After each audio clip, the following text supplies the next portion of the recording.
Welcome to today's training where we'll be going over the process of filling out envelopes and yellow letters, putting those yellow letters in the envelopes, putting stamps on them, and getting them out in the mail.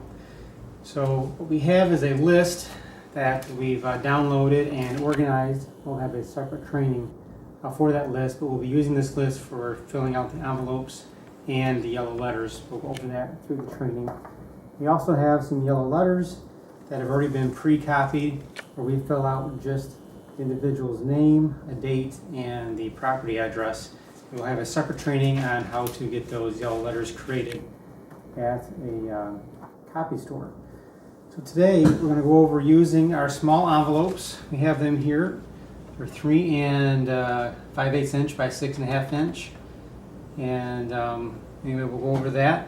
So we have an envelope. What we do is we fill out a return address and then the individual's address. What I recommend is that you take a stack of envelopes. You're going to be doing 100, let's say, per time. Grab about 100 envelopes and just sit down and fill out the return address one after the other. And we use my individual name, and then we use our address, which we'll provide to you for a return address. And we do that with a blue ink. And our letter is in black ink, and we have a black ink pen when we fill that out. The letters we fill out in blue ink, so we put the return address on there, and we fill that out. And as we fill that out, then we'll just go right to the next one. And then we'll just, keep going through. You could be watching your favorite TV show or a webinar, whatever it might be, as you're going through and filling out these envelopes. And I think I messed up on my last one as I was talking. So anyway, we fill those out, and as we're going along, you just keep on going and do one envelope after the other until you have the stack of envelopes done on the return address as you want. And then as we have our stack done, we'll come back and we'll move on to filling out the addresses on the envelope. So we have our letter list. So we have the first name, last name, address of where it's being mailed, city, state, and zip code. The last section is the property address. The property address is used for the yellow letters, so we'll come back to that. So first we fill out the envelope, and I use a ruler here as well to help guide to make sure I'm using the same information all the way across. Some kind of straight edge I recommend be used. So we grab our envelope, still using the blue ink pen, and we write down the individual's name, first and last name. And sometimes there's just a first initial on our list, so you can just use the first initial and the last name. Just use what's there. And so we go through the process of filling out their name, their street address, and this happens to be an out-of-state absentee owner list, so this person actually lives in Florida. And so we'll fill out all the information on the street address, city, state, and we'll go through that process. Again, you'll just go through one after the other until your envelopes that you've pre-prepared are complete. So make sure I get the zip code correct. And then we would just set that aside. Now we want to keep these in a particular order.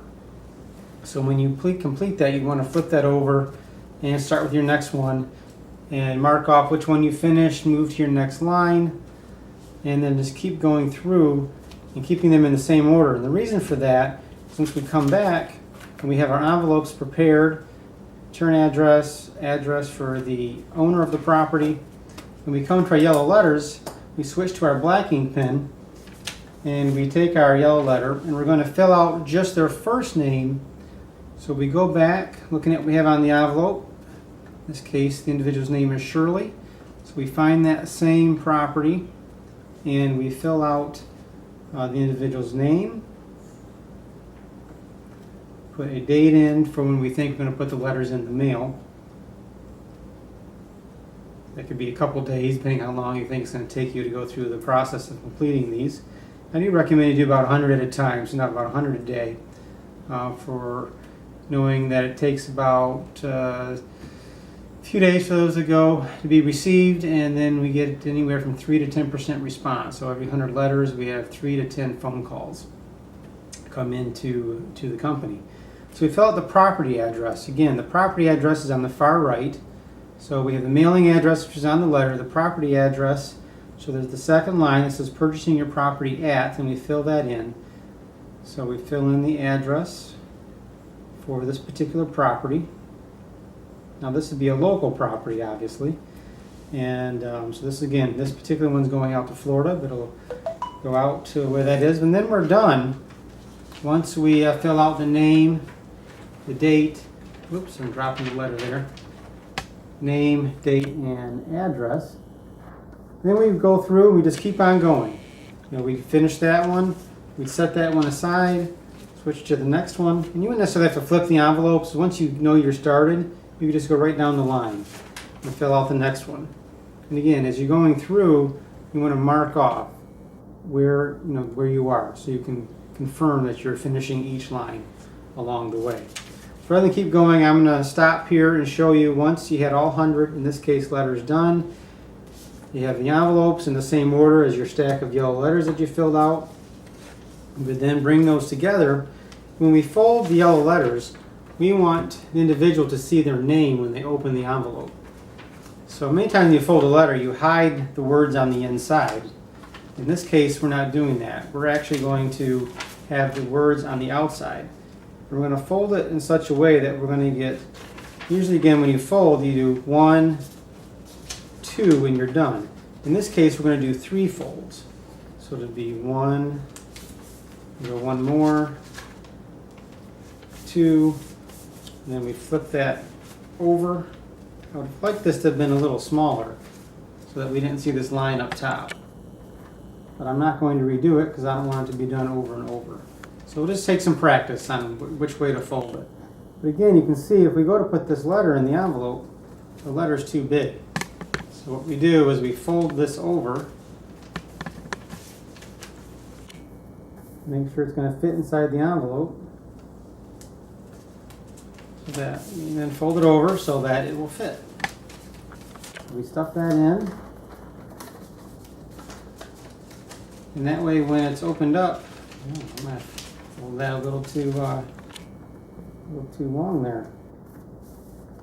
You get a feel once you start going. You put that in. When the individual opens, most often people open a letter. They pull it up from the back just from experience. So when they open their letter, they'll say, "See, Dear Shirley." So we'll open that up, and they'll just kind of scroll through, and it'll have the letter there for them to review. So we'll put that in. Again, because you're doing multiple ones of these, many times you do a letter, for myself, you use your tongue and clear that out. But because we're doing so many, what I recommend from experience is you have a bowl of water and a cloth that you can dip in and get a little damp. And as you go through the process, if you're doing 100 of these, just one at a time, you can just wipe that on there and seal it up. And then you have your letter sealed and ready to be stamped. So we'll have a stack of stamps ready to go. So we have our stamps. When we use stamps, we don't use just the flag stamps. We want something that's just a little bit more catchy to the eye. In this case, we're here to the end of the year, so we're using some Christmas stamps. And so we'll put those stamps on there. And again, you'll have your stack of 100. We happen to have a whole stack here. And so once those were all stuffed, we would just keep going for all the stamps after they're all sealed. And then you would put them all together.